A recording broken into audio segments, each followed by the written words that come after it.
جوانوں کا دین خطرے میں ہے. ٹھیک ہے، ہم اس چیز کے مخالف نہیں ہیں.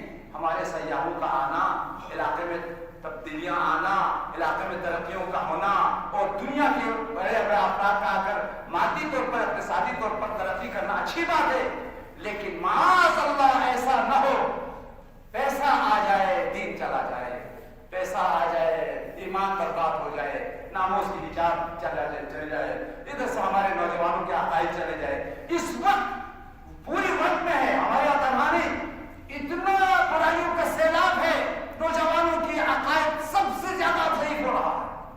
دنیا کے عالمی میڈیا نے اس وقت ہمارے نوجوانوں کے عقائد پر اٹیک کیا ہے، ان کی تمام اعتقادات پر اٹیک کیا ہے.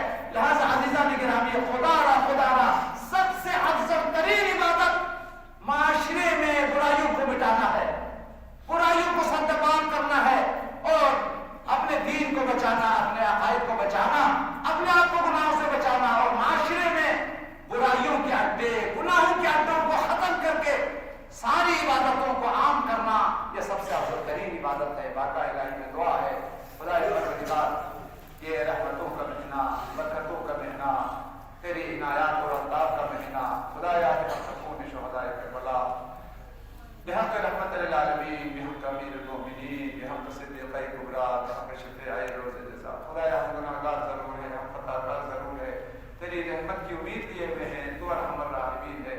ہمیں بخشنے کے لیے، ہماری مغفرت کے لیے تو نے ہمیں رمضان عطا کیا ہے. خدایا اس مقدس اور بابرکت مہینے میں ہمیں توبہ کرنے کی توفیق عطا فرما.